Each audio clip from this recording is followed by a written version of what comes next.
today's question. I'm really excited to talk about this. So let me read it to you guys.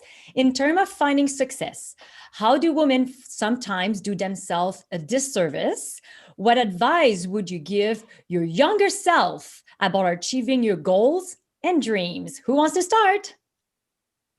Okay, I'll go for it. Let's go. Okay. How do we do a disservice to ourselves? I think, at least in my opinion, my generation growing up, we tried to compete with men too much. And we kind of lost our femininity. And I think that's what takes us apart and makes us different and makes management, socializing, everything so to a different level. We can't be a man, nor do I want to be a man. I'm happy being a female and using my female powers. So I would tell my younger self, embrace who you are any way that makes you feel comfortable and do not change to conform to somebody else. I think that's the biggest thing for me.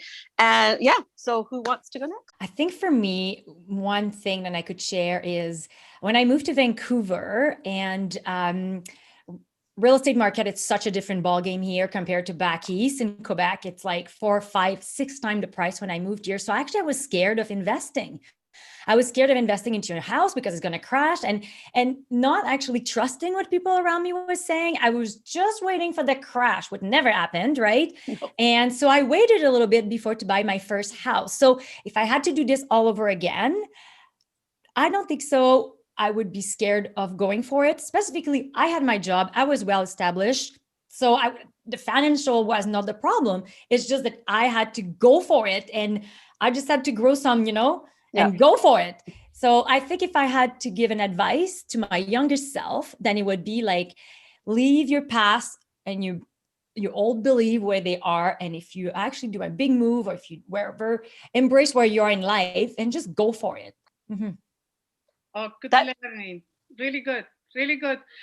Ladies, what will be the message that you will give to all the younger generations that are out there or your own younger self? I think is don't let people around you tell you who you should and shouldn't be.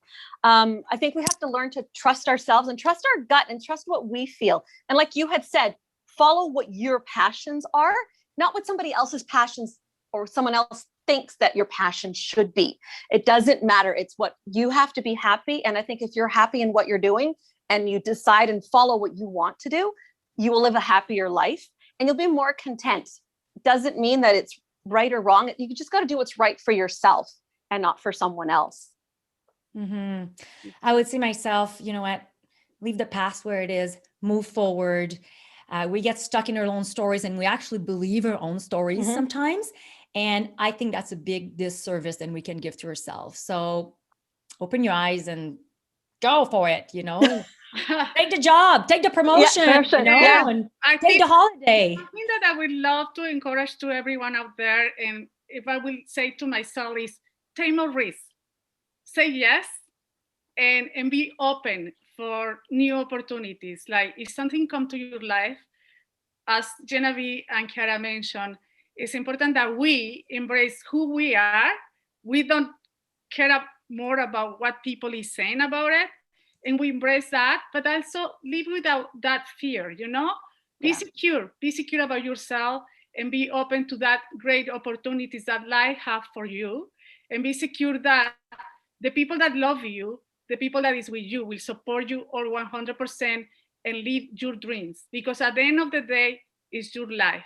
And that is what I will say, take more risks and go for. And yeah, I love to travel. If I will do something different from my past, I would say go and travel more in university time, but I didn't, You know what? One more thing I think is very important. Surround yourself with women that will always lift you up, that will talk about you, that will elevate you. Women that supports women, it is so powerful that when someone has your back, and when a woman has your back, it's awesome. So I think it's very important to support yourself with amazing women that will lift you up. For sure. I think you're right, Genevieve. It's get rid of people that do not align with your beliefs and do not support you because they will bring you down and drain your energy. So exactly right. We need to surround ourselves with positive, encouraging women or people. Doesn't have to be women, but people around you. And if it doesn't matter where it's family or friend, block them out.